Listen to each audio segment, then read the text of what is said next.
اور مجھ سے کہنے لگے اتنے آگے نکل گئے، وجہ؟ میں نے کہا فرق اتنا ہے، تو نے چھپایا میں نے بتایا، بس تو نے چھپایا میں نے بتایا۔ کہنے لگا نہیں کوئی اور وجہ ہے۔ اچھا میں پھر اسے باتیں اور چلتی رہیں چلتے چلتے میں نے اس سے میں نے کہا کہ سورۃ والضحیٰ کا عمل ہے تیرے پاس اور تو پڑھتا ہے کام ہو جاتا ہے۔ ہنس پڑا، ہاتھ پہ ہاتھ مارا، کہنے ہاں ہے۔ میں نے کہا وہ بتا دو۔ بتاؤں گا؟ میں نے کہا بتا دو، فائدہ ہو جائے گا مجھے بھی۔ اچھا وہ پہلی بات وہ بھول گیا۔ میں نے کہا تو چھپاتا ہے میں بتاتا ہوں۔ باتیں ہوتی رہیں لمبی باتوں کے بعد میں نے کہا سورۃ والضحیٰ کا عمل بتاؤ، نہیں بتایا۔ میں نے کہا تجھ میں اور مجھ میں فرق یہی ہے، میں سورۃ یہی والضحیٰ کا عمل، میں نے کہا یہی ہے جس کے کاف میں 9 بار یا کری۔ میں کہا پتا تو مجھ سے کیوں پوچھتا ہے؟ میں نے کہا تجھے یہ بتانا چاہتا تھا تو چھپاتا ہے میں بتاتا۔ تو مدد اس کے مطابق آتی ہے۔ اللہ کو اپنی مخلوق اپنے بندے پسند ہیں، جو اپنے بندوں کو اللہ کی بندوں کا راحت کو سوچتا ہے، جو اللہ کے بندوں کی اندر کے درد اور مشکلات اور مسائل کو سوچتا ہے، اللہ پہلے اس کا بھلا کر دیتا ہے۔ ہو بھلا کر بھلا، ہو بھلا سو بھلے کا بھلا، بھلا کر بھلے کی جگہ بھلا ہوگا۔ اب یہ جو دعا ہے جو میں آپ کو بتانے لگا ہوں، اب اس کے لفظوں پہ غور کریں۔ اللہم اغفر لامت محمد صلی اللہ علیہ وسلم۔ اے اللہ، اب حالانکہ آپ نے لیے پڑھ رہا ہے، اے اللہ ساری امت محمدیہ کو معاف کر۔ اللہم ارحم امت محمد، اے اللہ امت محمدیہ میں جتنے بھی ہیں سب پہ رحم فرما، رحمت فرما، مغفرت فرما۔ اللہم اصلح امت محمد، اے اللہ امت محمدیہ کی جتنے بھی مشکلات مسائل ہیں ان کی اصلاح کر دے، پریشانیاں دور کر دے۔ اللہم استر، اے اللہ ان کے پردے رکھ دے، امت محمدیہ کے پردے رکھ دے، امت محمدیہ کے پردے رکھ دے۔ اے اللہ کسی کے پردے نہ ہٹا، اے اللہ سب کی مغفرت فرما، اے اللہ پردے رکھ دے، پردے رکھ دے سب۔ اور اللہم اجبر، کیا فرمایا؟ اے اللہ ٹوٹے دلوں کو جوڑ دے، جتنے دل ٹوٹے ہوئے ہیں اور دل آپس میں ٹوٹے ہوئے ہیں، آپس میں دل ختم ہو چکے ہیں، گھر ٹوٹنے والے ہیں، طلاقوں تک نوبت پہنچی ہے، یا دل ایسا ٹوٹا ہے کہ مانگ مانگ کے تھک گیا ہے۔ اے اللہ جتنے بھی ٹوٹے دل ہوئے ان سب دلوں کو تو جوڑ دے، سب لوگوں کو۔ اللہم فرج، اے اللہ لوگوں کے لیے کشادگیاں کر دے، رزق کی کشادگی، صحت کی کشادگی، برکت کی کشادگی، رشتوں کے لیے کشادگی، کاروبار کے لیے کشادگی، زندگی کے سفر کے لیے کشادگی۔ اے اللہ لوگوں کے لیے کشادگی اور رحم کا معاملہ کر۔ اب آپ سوچیں اس ساری دعا میں ایک دفعہ بھی اپنے لیے مانگا؟ ایک درویش کے پاس ایک بندہ گیا، حضرت ولایت کا کوئی شارٹ کٹ بتائیں، بالکل آسان راستہ۔ فرمایا جب کوئی غیر مسلم بغیر کلمے کے مر جائے، کسی کونے میں منہ دے کے رو لینا، اللہ تجھے ولایت دے دے گا۔ احساس، درد، غم، اللہ کو یہ پسند ہے، اور اللہ کے ہاں اس کی قیمت ہے، اور اللہ کی بارگاہ میں اس کی قیمت ہے۔ اس پورے کے پورے وظیفے میں، اس پورے کے پورے وظیفے میں آپ یہ دیکھ لیں ایک دفعہ بھی اپنے لیے نہیں مانگا گیا اللہم اغفر لی امت محمد، اللہم ارحم امت محمد، اللہم اصلح امت محمد، اللہم استر امت محمد، اللہم اجبر، اللہم فرج، اللہم انصر۔ اے اللہ سب کی مدد فرما، اللہم اغفر لی، اے اللہ سب کو معاف کر دے۔ ایک چیز بھی اپنے لیے ہی نہیں مانگی۔ ایک ہے کہ مجھے دے دے، ایک ہے اس کو بھی دے دے، اس کو بھی دے دے مجھے نہ دے، اس کو بھی دے دے مجھے نہ دے۔ جو دوسروں کا فکر کرتا ہے، امت کے یہودی، عیسائی، ہندو، سکھ، نہ ماننے والے اور ماننے والے مسلمان، ان سب کا جو فکر کرتا ہے اللہ اسے سب سے زیادہ بھی دیتا ہے، اللہ اسے جھکتا بھی دیتا ہے۔ یہ جو عمل ہے نا، یہ عمل عجب عمل ہے، عجب عمل ہے۔ یہ کاغذ جتنے پڑے ہیں دیکھیں کتنی تعداد میں ہیں جو مجھے دیے ہیں، یہ عمل ہے۔ امام جلیل یمنی یافعی فرماتے ہیں ہم چند دوست مل کر کوہ لبنان پر گئے تاکہ وہاں کے رہنے والے، سنا ہے کوہ لبنان میں وہاں عابد رہتے ہیں، زاہد رہتے ہیں، ابدال رہتے ہیں، شاید ہماری بھی کسی سے ملاقات ہو جائے۔ کہنے لگے ہم 3 دن تک مسلسل چلتے رہے، ہمیں کوئی ہستی نہ ملی۔ اسی دوران میں میرے پاؤں میں چوٹ لگ گئی اور میں چلنے سے عاجز ہو گیا۔ آخر میں بلند پہاڑی پر آ کر بیٹھ گیا۔ میرے ساتھی یہ کہہ کر کہ تم یہاں پر آرام کرو، ہم اطراف میں گھوم کر آتے ہیں کہ شاید کوئی ابدال مل جائے، کوئی درویش مل جائے، کوئی بزرگ مل جائے، اس کی ہم زیارت کر لیں، دعا کرا لیں۔ وہ دونوں چلے گئے، میں اکیلا بیٹھا رہا، شام تک نہ آئے، حتیٰ کہ رات ہو گئی، وہ نہ آئے۔ اکیلا پہاڑی اور بیابان میں تڑپتا رہا، بھوک، پیاس، دکھ، تکلیف، پاؤں کی تکلیف، پردیسی، مسافر، بیابان، جنگل۔ دوسرے روز میں نے وضو کے لیے پانی تلاش کیا تو پہاڑی کے نیچے پانی کا ایک چشمہ نظر آیا۔ وہاں وضو میں کے لیے کھڑا ہوا تو اثناء نماز کسی تلاوت والے کی آواز سنائی دی۔ نماز سے فارغ ہو کر میں آواز کی طرف چل پڑا۔ چلتے چلتے ایک غار نظر آیا، میں دیکھا تو ایک بزرگ ہیں اور وہ بھی نابینا ہیں۔ میں نے انہیں سلام کیا، انہوں نے سلام کا جواب کر کے پوچھا انسان ہو یا جن؟ میں نے کہا جی میں آدمی میں سے ہوں، انسانوں میں سے ہوں۔ اور پھر انہوں نے حیرت سے پڑھا لا الہ الا اللہ وحدہ لا شریک لہ، میں یہاں 30 سال سے ہوں اور آج تک میں نے کسی آدمی کو نہیں دیکھا۔ کتنے سال سے؟ 30 سال زندگی کے گزر گئے ہیں، آج تک ایک آدمی نہیں دیکھا۔ تم یہاں کیسے آ گئے؟ تم یہاں کیسے آ گئے؟ تم یہاں کیسے آ گئے؟ تو میں نے کہا کہ تم لگتا ہے تھک گئے ہو، تھوڑی دیر کے لیے سو جاؤ۔ میں آگے چل کے دیکھا تو غار میں 3 قبریں بنی ہوئی تھیں۔ مجھے حیرت ہوئی لیکن تھکان بہت زیادہ تھی، مجھے نیند آ گئی۔ ظہر کی نماز کا وقت ہوا تو انہیں آواز دی کہ اللہ تم پر رحم کرے، اٹھو نماز کا وقت ہے۔ باوجود نابینا ہونے کے اوقات نماز کے ماہر اور واقف تھے۔ میں نے اٹھ کے ان کے ہمراہ نماز پڑھی، اس کے بعد وہ عصر تک تلاوت کرتے رہے۔ جب عصر سے فارغ ہوئے تو کھڑے ہو کر انہوں نے 3 مرتبہ یہ دعا پڑھی جو یہ دعا میں نے ابھی پڑھی ہے، صرف 3 مرتبہ پڑھی 3 مرتبہ یہ دعا پڑھی۔ عارف شاذلی ابو نعیم اصفہانی کے ساتھ لکھی ہے جب ہم مغرب سے فارغ ہوئے تو میں نے ان سے دریافت کیا یا شیخ آپ امت کی مغفرت والی یہ دعا آپ کو کس نے سکھائی؟ یہ آپ کو موتی ملا تو کہاں سے ملا؟ یہ سن کر اس نابینا بزرگ نے یوں فرمایا جو شخص اس دعا کو روزانہ دن میں صرف 3 بار پڑھ لیتا ہے اللہ اس کو ابدالوں میں شامل کر لیتا ہے۔ اور دنیا میں اس وقت اربوں کی آبادی ہے، کروڑوں کی نہیں، اربوں میں صرف 40 ابدال ہیں، 40 ابدال ہیں پوری دنیا میں۔ اور فرمایا جو شخص اس کو 3 دفعہ صبح شام پڑھ لیتا ہے، 3 دفعہ اس دعا کو روزانہ صرف 3 مرتبہ پڑھ لے اللہ اس کو ابدالوں میں شامل فرما دیتے ہیں۔ پھر میں نے دریافت کیا یا شیخ آپ کو یہ دعا کس نے سکھائی؟ اتنا بتلا دیں۔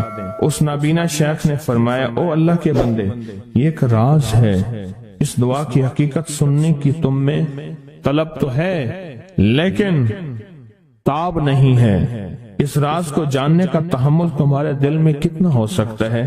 اتنا کہہ کر خاموش ہو گئے۔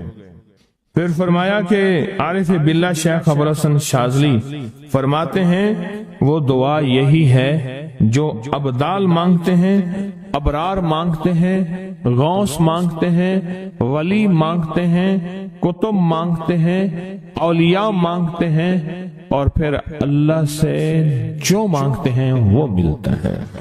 اور اولیاء کاملین نے فرمایا یہ دعا خصوصی طور پہ حضرت خضر علیہ السلام نے سکھائی ہے ان اولیاء کو۔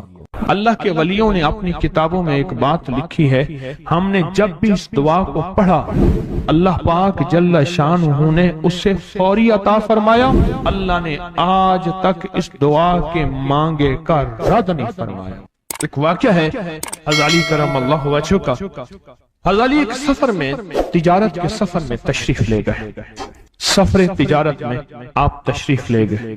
جب وہاں آپ تشریف لے گئے تو دیکھا ایک شخص ہے جھونپڑی، اس میں سے کرہانے کی آواز آ رہی ہے۔ آپ اندر تشریف لے گئے تو صاحب خانہ نے اندر سے آواز دی، جو بھی صاحب آ رہے ہیں اجازت سے آئیں۔ سمجھ گئے اندر مستورات ہیں۔ وہ صاحب باہر تشریف لے آئے تو پوچھا کیا ہوا، کرہانے کی آواز کیا ہے؟ کہا میری بیٹی ہے، جنگل میں لکڑیاں لینے گئی، اس کے اوپر ایک درخت گر گیا کاٹتے کاٹتے، اور اس کی وجہ سے اس کی کمر ٹوٹ گئی ہے، اب یہ بستر پہ پڑی ہے، اب یہ بیچاری تکلیفوں اور دکھوں میں۔ آپ نے فرمایا کوئی مسئلہ نہیں، میں ایک عمل کرتا ہوں، تو ایسا کر صرف اس کا کپڑا لے آ۔ آپ نے اس کے کپڑے کو سامنے رکھا، اس کو کہا اس کو پکڑ، اور اس کی طرف یوں انگلی کی، اور یہ دعا جو اب ہم پڑھنے لگے ہیں، بس یہ دعا پڑھی، اور صرف چند بار ہی پڑھتی اندر آوازیں خاموش ہو گئیں، چپ ہو گئی۔ آپ نے فرمایا پوچھو جا کے۔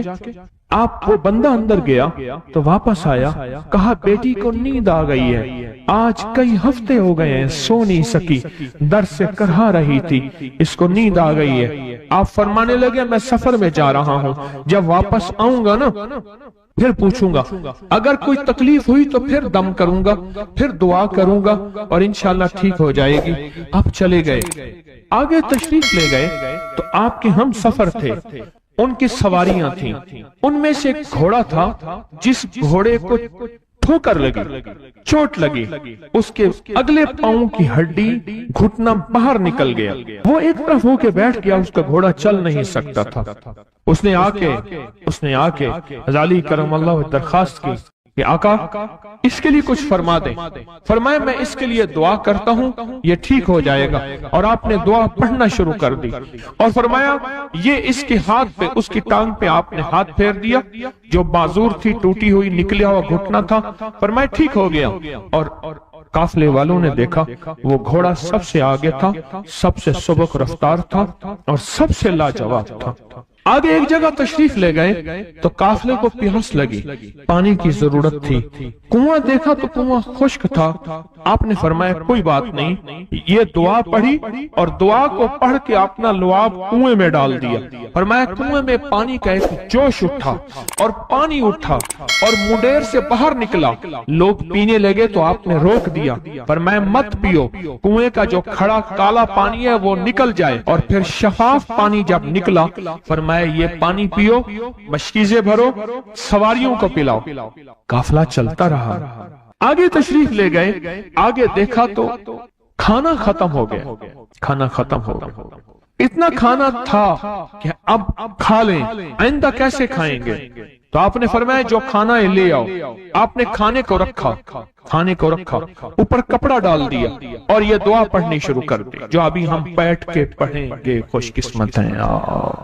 اور کپڑا ڈال کے فرمایا دعا فرمائی، یہ عمل فرمایا، یہ دعا پڑھی، اور اس کے بعد فرمایا دیکھو کھا لیا، اور فرمایا ہمارا 17 دن کا سفر تھا، اس 17 دن میں ہم نے کھایا، لوگوں کو کھلایا، جہاں لوگ آتے تھے ان کو بٹھاتے تھے، دسترخوان ہمارا تھا چند افراد کا، پھر سینکڑوں لوگوں نے کھایا۔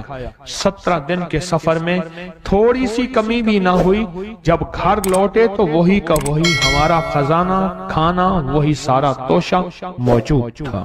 آگے تشریف لے گئے تو ایک تجارت میں ایک دیکھا تو ایک بندہ ہے ٹھیکریوں پہ ٹھیکریاں مار رہا ہے، آپ اس کی طرف تشریف لے گئے، آپ نے اس کو جا کے دیکھا، لگتا ہے کہ تو پرانا جواری ہے، اس نے کہا جوا کھیلتا تھا، سب کچھ ہار بیٹھا ہوں، ہر چیز زندگی ختم ہو گئی ہے۔ آپ نے فرمایا اچھا ایسا کر توبہ کی نیت کر لے، اللہ سے توبہ کر لے، اور پھر میں تیرے لیے دعا بھی کرتا ہوں، عمل بھی کرتا ہوں۔ تو ایسا کر، پتھر پہ پتھر مار، تیرا ہر پتھر سونے کا بنتا جائے گا۔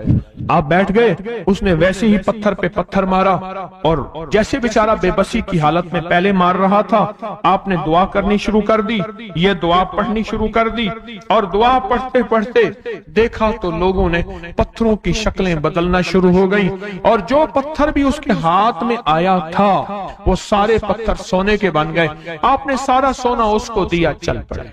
سفر میں آگے جاتے جاتے دیکھا کہ ایک شخص ہے، اس کے ساتھ ایک بچہ ہے، ایک بوڑھی عورت ہے، ایک بوڑھا گدھا ہے، اور وہ سارے پیدل چل رہے ہیں، گدھے کو سواری کو ساتھ لیے ہوئے۔ تو آپ نے پوچھا کیا ہوا؟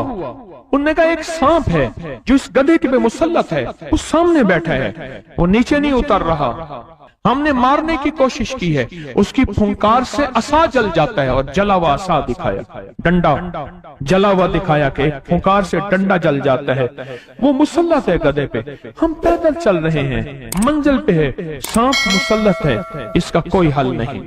آپ نے فرمایا اس گدھے کو اس جھاڑی سے، اس درخت سے باندھ دو، اور باندھ کے آپ قبلہ رخ ہوئے اور یہ دعا پڑھنی شروع کر دی، اور فرمایا پھر دوسرے رخ ہوئے اور یہ دعا پڑھنی شروع کر دی، اور تیسرے رخ ہوئے، اور دعا پڑھنے کے بعد آپ نے اس سانپ پہ پھونک مارا، سانپ چونٹی بن کے چھلانگ لگائی اور غائب ہو گیا۔ تو انہوں نے پوچھا آقا یہ کیا تھا؟ فرمایا یہ تمہارے اوپر ایک دشمن جن مسلط تھا جو کہ تمہاری جانوں اور عزتوں کا لٹیرا تھا۔ آخرکار آپ کے غلام نے آپ سے پوچھا آقا اگر آپ یہ دعا ہمیں سکھا دیں، چشمہ فیض سے گر ایک اشارہ ہو جائے، چشمہ فیض سے گر ایک اشارہ ہو جائے، لطف ہو آپ کا اور کام ہمارا ہو جائے۔ آئیں بسم اللہ کر کے اس دعا کو پہلے سنتے ہیں۔ یا وہاب حبلی من نعمت الدنیا والآخرہ انک انت الوہاب۔ اللہ کے ولیوں نے اپنی کتابوں میں ایک بات لکھی ہے، ہم نے جب بھی اس دعا کو پڑھا اللہ پاک جل شانہ نے اسے فوری عطا فرمایا، ورنہ اس کے نسبت عطا فرمائی، اور ورنہ چند لمحوں میں عطا فرمایا، ورنہ چند دنوں میں۔ اللہ نے آج تک اس دعا کے مانگے کا رد نہیں فرمایا۔ میری ایک درخواست ہے سورۃ اخلاص 2 تسبیح زندگی کا معمول بنا لیں، اس کو تو کبھی نہ چھوڑیں۔ کیا خیال ہے؟ 2 تسبیح زندگی کا معمول بنا لیں، اس کو کبھی نہ چھوڑیں۔ اس کا فائدہ کیا ہوگا؟ اس کے انوکھا فائدہ ہوگا، اللہ پاک نا نور کی برکت سے، اعمال کی برکت سے نسلوں میں نور اور خیر عطا فرماتے ہیں، پھر نسلوں میں وہ نور چلتا ہے، نسلوں میں وہ برکتیں چلتی ہیں، بعض اوقات دوسری نسل میں، بعض اوقات تیسری نسل میں، اور بعض اوقات اسی نسل میں۔ عرض کر رہا تھا کہ اپنی زندگی میں اس نور کی روشنی کو ساتھ لے کر چلے۔ 2 تسبیح سورۃ اخلاص کی تو زندگی میں نہ چھوڑیں۔ سفر میں جا رہے ہیں، حضر میں جا رہے ہیں، صحیح جا رہے ہیں، پیدل چلتے پڑھ لیں، گاڑی چلاتے پڑھ لیں، گاڑی میں بیٹھے پڑھ لیں، کہیں دفتر میں بیٹھ کے پڑھ لیں، مجبوراً وضو نہیں تو بھی پڑھ لیں، پر چھوڑیں نہیں۔ کیوں؟